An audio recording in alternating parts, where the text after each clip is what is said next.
Look at that. Goeiemorgen mensen, it's been a while. Thank you, Milo.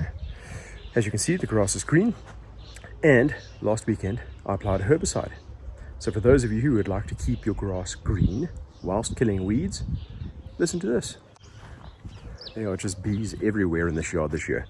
First thing that you need to do is identify your grass type and the weeds that are growing in it, so that you can choose the right type of herbicide to kill the weeds in your grass without killing your grass.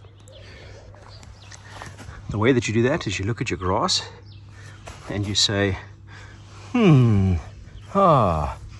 kikuyu. No, you don't do that.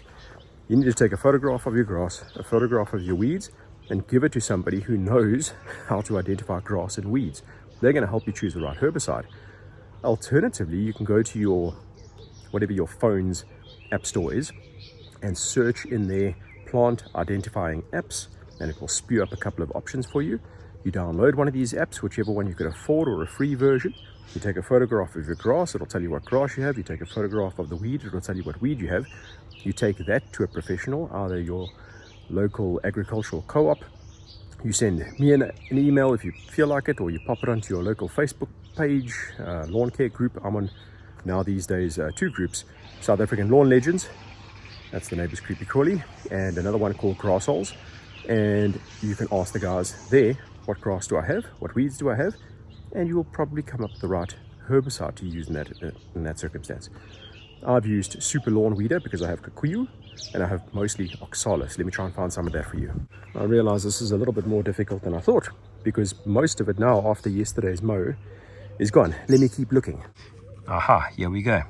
This is Oxalis. Kind of looks like clover, but it grows a little yellow flower in it. Sometimes you get white flowers on them. This one of the yellow flowers is more specifically called yellow wood sorrel, but it's a type of Oxalis. It looks like clover, it's not clover, and every one of those little yellow flowers, hello, stop it, every one of those little yellow flowers that pop up contain about 50 seeds, and these seeds can stay on the surface of the ground, for as long as a year. So you think that even after you sprayed them, like now, I can see that these are actually still dying. You can see most of them are yellowed, so they're on their way out. They're just getting the residual effect of the herbicide versus the others that got the immediate effect and died off quickly and croaked. These guys, their seeds will stay on this somewhere hidden here for as long as a year, and then later on, when I let the turf canopy open up, maybe during a scalp, or if I don't fertilize and look after and mow my lawn properly and keep it nice and tight, those weeds will find the gap and they will grow again. The best piece of advice that I can give you in this whole process is go out, figure out what grass you have, figure out what weeds you have, and buy the herbicide that will take care of those weeds in your lawn without killing the lawn first. You buy the stuff, you keep it in a locked cabinet in your garage until you're ready to do this application. Which brings me to my next point, and that's timing. So what I did timing-wise is that I took note. Is my grass already actively growing? Yes, it's recovered from the lawn reno. It's peak growing season, just about. So the grass is growing just fine. You can either apply post-emergent herbicides when the grass is actively growing, or completely dormant, and it must be completely dormant. So in my case, I could not apply a post-emergent herbicide in the middle of winter, because what will happen is you'll put the grass that's kind of trying to grow under a little bit too much pressure. It will thin out the grass and cause weeds to take over. Remember, open gaps, weeds will take advantage. And that applies to not just spaces like that, but anywhere where you've got a bit of a thinned out patch. The weeds will take advantage. The most important part of timing is that you choose the day correctly. You don't want it to be windy, rainy, for at least 3 days before, 3 days after your herbicide application. The week before you decide you want to apply the herbicide, at least 3 to 5 days, you mow the lawn, you give it fertilizer, and you make sure that you water that in, so that the grass is nice and healthy by the time that you want to apply the herbicide. So Saturday on weekend number 1, mow and fertilize. During the week, normal watering and whatever else to try and make sure the grass recovers.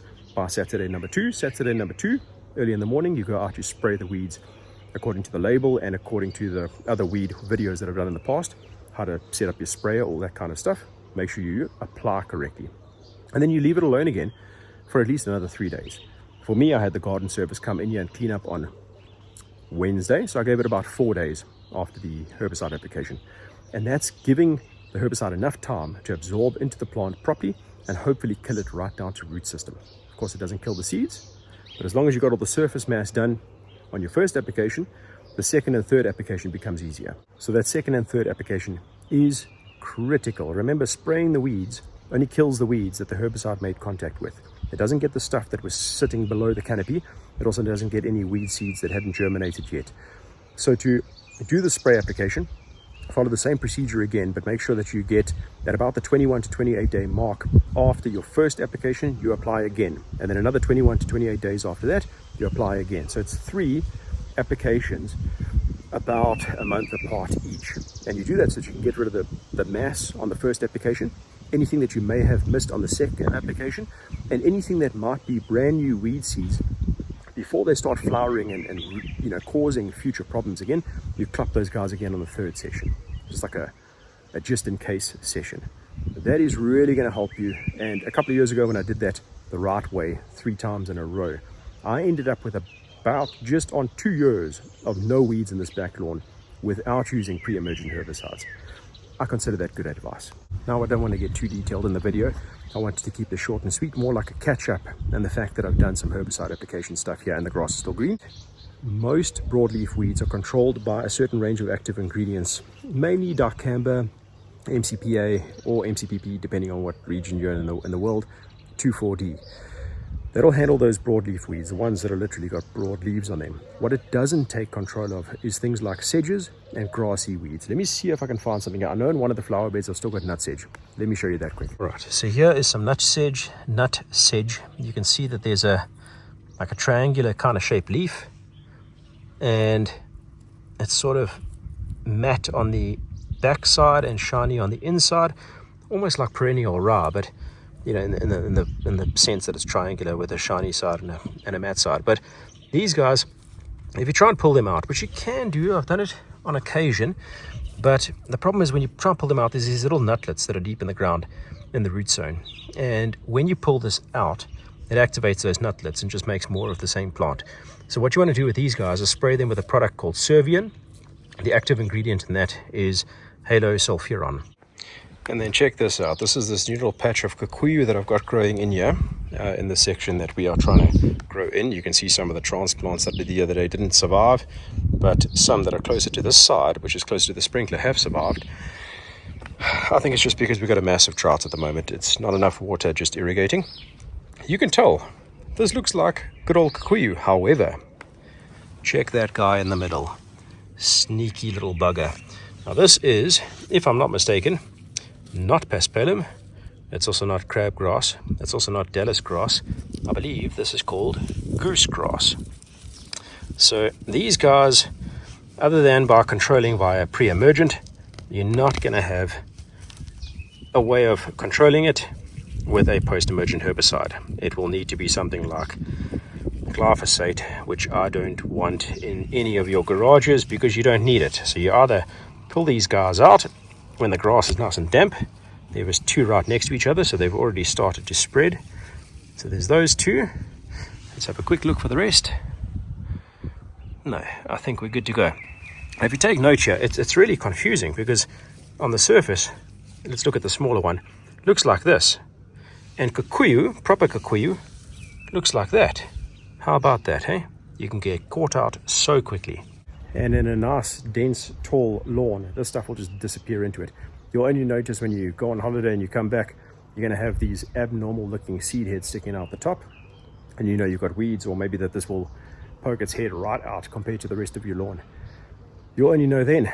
If you're just mowing every week and keeping up with general maintenance and you're mowing just slightly too tall, you'll never pick this stuff up. And yeah, unfortunately, it's manual removal or glyphosate. Don't use glyphosate. And I think that's it. Like, subscribe, share this with your buddies, and we shall see you on the next one, which will probably just be general maintenance stuff. Cheers.